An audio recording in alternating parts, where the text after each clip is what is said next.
Et pour commencer ce journal du week-end d'Onet-le-Château Football, vendredi soir à 18h, au Crédit Agricole de l'Estrégnol, à Onet-le-Château avait lieu le tirage au sort des demi-finales de la Coupe de l'Aveyron féminine, en présence de Muriel Tomasi, responsable de la communication au Crédit Agricole Nord-Midi-Pyrénées, ainsi que de Fernand Ochoa, qui était le directeur de l'agence du Crédit Agricole de l'Estrégnol, sans oublier Pierre Clos, le responsable de la gestion des compétitions au district de l'Aveyron de football, de Béatrice Latapi-Bouloc, responsable de la commission féminine, et de Arnaud Delpal, le secrétaire général du district de l'Aveyron de football. L'adversaire désigné pour Onet-le-Château au football pour le 8 mai prochain, c'est le Sommillo Football. La rencontre se jouera sur terrain neutre.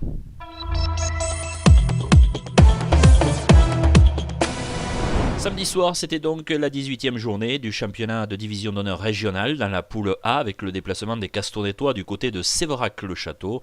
16e victoire pour les Castonetois sur le score de 2-0, 2 buts inscrits par Amachrouk et Costecalde. Il reste pour officialiser la montée en division d'honneur pour les Castonetois à effectuer une victoire et un match nul. Réaction sur cette rencontre de Nicolas Delmas. Mais c'était un match compliqué, donc on l'a bien abordé, je pense qu'on a marqué d'entrée dès la première minute, donc c'est vrai que ça a facilité les choses. Et ensuite on a réussi à rester sérieux tout le match, donc c'était important dans le sens où on jouait contre une équipe qui jouait encore le maintien, donc c'était compliqué, ça nous permet de rester avec pas mal d'avance encore sur le second, donc c'était un match important et on l'a bien négocié. Mais c'est vrai qu'on a fait une saison exceptionnelle, c'est vrai qu'on a fait par rapport à l'an dernier ou 2 ans où c'était un peu plus compliqué. On avait du mal un peu à gagner, faire du jeu, et cette année c'est vrai que ça fait plaisir de faire une saison comme ça, donc j'espère qu'à la fin il y aura la récompense de la montée, quoi. Prochain match, c'est encore un derby, Millau à la maison. Ouais, ça va être encore compliqué, donc ça va être un derby, il faudra être présent et voilà, après il n'y aura pas de soucis, quoi. Si on met le bon engagement, il n'y aura pas de problème.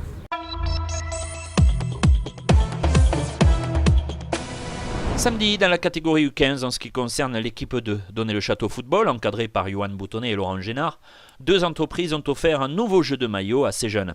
Il s'agit de l'entreprise Via Salut, à Lessac, et la menuiserie Molena de Casseville.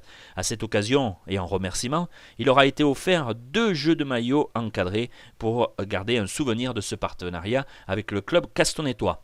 Après la photo souvenir de cet événement, chacun a pu se retrouver autour du verre de l'amitié, histoire de partager verbalement de bons moments sur le club et le football en général. Un grand merci à Johan Boutonnet, qui a été le maître d'œuvre de cérémonie de cette remise de maillot. On regrettera, nous, que pour finaliser cette remise, il n'y ait pas une victoire en ce qui concerne le maintien en Ligue pour ces U15 d'Onet-le-Château au football, qui se sont inclinés face à la JS Bassin sur le score de 3-1. Onet-le-Château est classé 6e à 5 points du leader, Castres.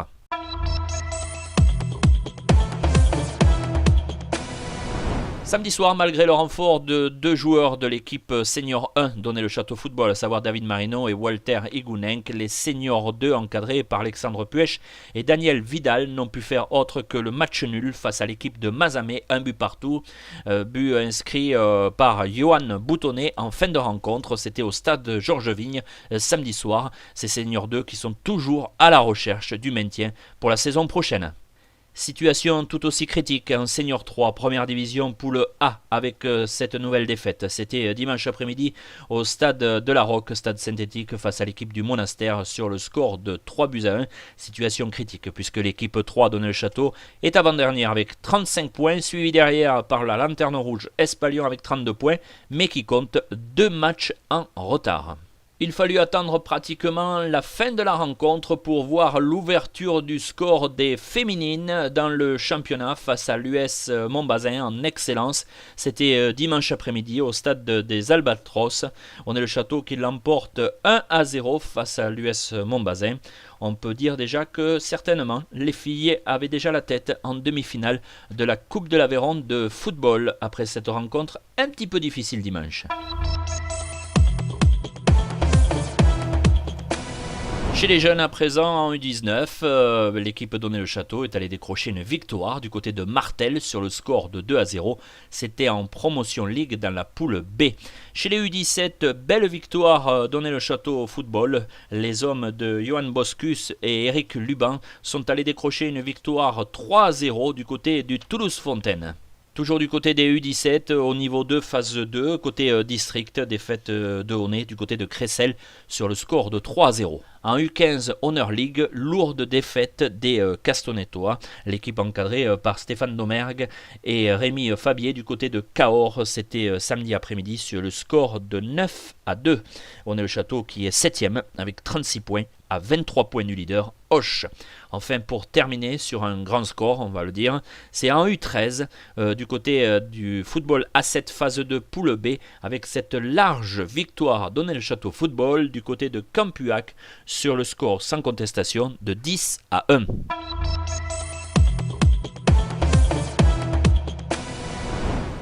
Enfin, pour conclure ce journal du week-end de Honnay-le-Château Football, n'oubliez toujours pas la tombola du 4e tournoi international U13 qui aura lieu les 8 et 9 juin prochains à Honnay-le-Château. Sachez qu'il y a à gagner le maillot officiel de chaque équipe présente au tournoi, des équipes qui vous seront dévoilées dans peu de temps au niveau de la presse et au niveau du site honnayfoot.fr. Sachez également qu'il y aura à gagner aussi des ballons dédicacés par Zinedine Zidane. Je vous rappelle que les tickets sont en vente auprès de votre éducateur dans chaque catégorie. Si vous désirez avoir plus de renseignements, vous pouvez contacter le club au 05 65 42 69 94. Je vous rappelle que le ticket est mis en vente à 2 € et le carnet à 10 €.